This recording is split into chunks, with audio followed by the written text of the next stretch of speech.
దాదాపుగా దేశంలో ఉన్నటువంటి అన్ని రాజకీయ పార్టీలకు సంబంధించినటువంటి నాయకులు, సభకు వచ్చేసినటువంటి తమ్ముళ్ళు, అన్నలు, చెల్లెలు, అక్కలు, మీ అందరికీ కూడాను నా హృదయపూర్వక నమస్కారాలు తెలియజేస్తున్నాను. తమ్ముడు కృష్ణమాధవ్ గారు మే 3వ తారీఖున జంతర్ మంతర్ లో ఒక ఆందోళన కార్యక్రమం ఏర్పాటు చేస్తున్నామని చెప్పినప్పుడు నేను అనుకున్నాను, అబ్బాయి ఈయన మే నెలలో చేస్తున్నాడు, చాలా ఎండలు ఉంటాయి కదా, అది సాధ్యమవుతుందా అని. మరి ఈనాడు ఆయనకి వాతావరణం కూడా సహకరించి చాలా చల్లగా, అదేవిధంగా దగ్గరలోనే ఉన్నటువంటి పార్లమెంట్ లో కూర్చున్నటువంటి పార్లమెంట్ మెంబర్లు అందరూ కూడాను ఇలాగనే సహకరించి తమ్ముడి కళని సాకారం చేస్తారని నేను ఆశిస్తూ ఉన్నాను.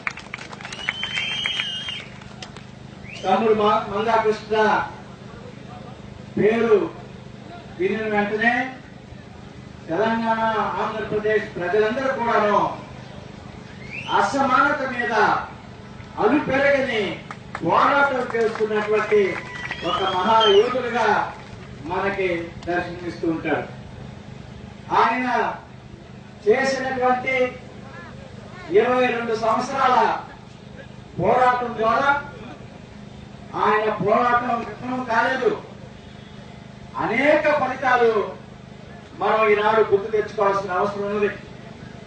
అనేక సందర్భాల్లో నేను ఈ విషయాన్ని చాలా మంది చెప్తుంటాను. ఈ ఎంఆర్పిఎస్ పోరాటం ద్వారా గత 2 దశాబ్దాల్లో ఆంధ్రప్రదేశ్, తెలంగాణ రాజకీయాల్లో ఎంతో మార్పు వచ్చిందని చెప్పడంలో అతిశయోక్తి లేదు. ఎందుకంటే నేను ప్రత్యక్షంగా చూశాను. ఎమ్మెల్యే టికెట్లు ఇచ్చేటప్పుడు, ఎంపీ టికెట్లు ఇచ్చేటప్పుడు రాజకీయ పార్టీలు మాదిగలకి సమతుల్యత పాటిస్తున్నామా లేదా అని ఆలోచించే అవసరాన్ని మందాకృష్ణ మాదిగ గారి యొక్క ఉద్యమం ద్వారా వచ్చిందని మనందరూ గుర్తు తెచ్చుకోవాలి. అదేవిధంగా నా గుర్తు తమ్ముడు చేసినటువంటి వికలాంగుల పెన్షన్ కోసం వారు ఒక పోరాటం చేసి ఆ పెన్షన్ అమౌంట్ ని 200 నుంచి 500కి పెంచేటట్టుగా ఒక విధానాన్ని ప్రకటించారు. ఆ విధానాన్ని అమలు చేసే అవకాశం అప్పటి ప్రిన్సిపల్ సెక్రటరీ రోజుల్లో పట్టిగా నాకు దక్కిందని సందర్భంగా నేను మనం చేస్తున్నాను. అదేవిధంగా పిల్లల గుండె ఆపరేషన్ సంబంధించిన పోరాటం ద్వారా వచ్చినటువంటి ఆరోగ్యశ్రీ తాలూకా విధి విధానాలు కూడా ఒక అధికారిగా మరి ఏర్పాటు చేయడానికి అవకాశం కలిగిందని సందర్భంగా నేను మనం చేస్తున్నాను. మరి ఈనాడు కులం పేరిట, మతం పేరిట మానవత్వాన్ని మంట కలుపుతున్నటువంటి మన సమాజం వెన్నుతట్టి సమతా సిద్ధాంతాన్ని సశాస్త్రీయంగా బోధించినటువంటి బాబాసాహెబ్ డాక్టర్ బిఆర్ అంబేద్కర్ అనుచరుడుగా సమానత్వం కోసం, అసమానతానికి వ్యతిరేకంగా వారు చేస్తున్నటువంటి పోరాటం అంబేద్కర్ అనుయాయులు ఎవరైనా కూడాను సమర్థించవలసిన అవసరం ఉందని చేస్తున్నాను. ఎందుకంటే సమాజంలో దళితులకి మిగతా కులాల వారితో సమానత్వం కావాలని మనం అడుగుతున్నప్పుడు దళిత కులంలో ఉన్నటువంటి ఉపకులాలన్నింటిలో కూడాను సమానత్వం అవసరం లేదా అనే విషయాన్ని అనేక సందర్భాల్లో నేను దళిత సోదరులకి ప్రశ్న వేయడం జరిగింది. దళిత సమాజంలో ఉన్నటువంటి అన్ని ఉపకులాల వారికి రిజర్వేషన్ ఫలితాలు సమానంగా అందాలి. అందరిలో కూడాను అభివృద్ధి సమానంగా ఉండాలి. అప్పుడే దళిత జాతి ఒక సమైక్యంగా, ఒక సంఘటిత శక్తిగా వారి హక్కుల్ని మరి సంరక్షించుకునేదానికి అవకాశం ఉంటుందనే ఒక విశ్వాసం నాలో ఉన్నది. అందుకనే ఈనాడు మందా కృష్ణ మాదిగ గారు వారు మానవులకు వ్యతిరేకులు కాదు, అసమానత్వానికి వ్యతిరేకం.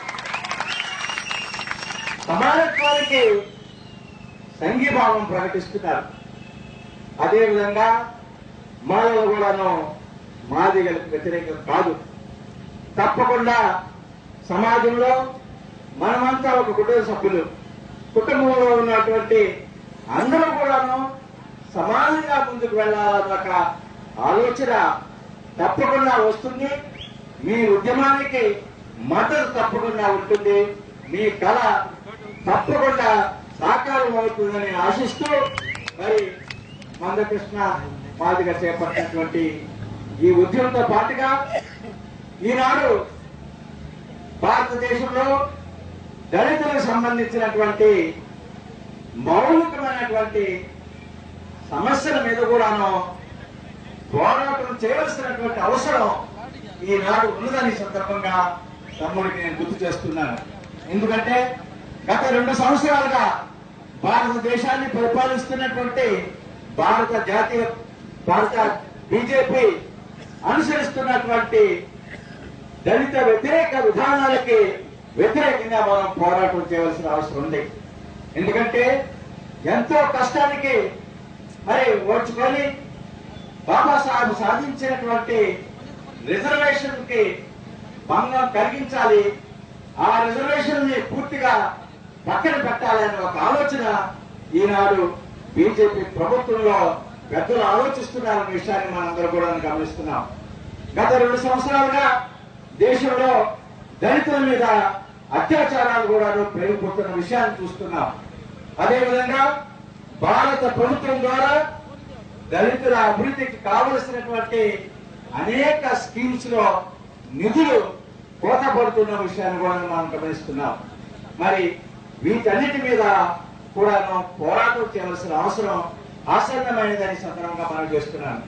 అదేవిధంగా రిజర్వేషన్ సంబంధించిన వరకు మరి ఒకవైపు జ్యుడిషియల్ లో రిజర్వేషన్, అదేవిధంగా ప్రమోషన్స్ లో రిజర్వేషన్స్.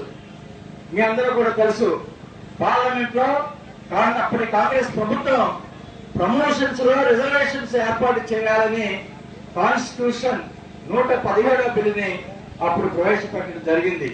ఈనాడు ప్రమోషన్స్ లో రిజర్వేషన్ లేకపోవడం మూలంగా దళిత సోదరులు దేశమంతా ఉద్యోగస్తులు ఎంతో కష్టాలకు గురవుతున్నారనే సంగతి కూడా నేను సందర్భంగా మనం చేస్తున్నాను.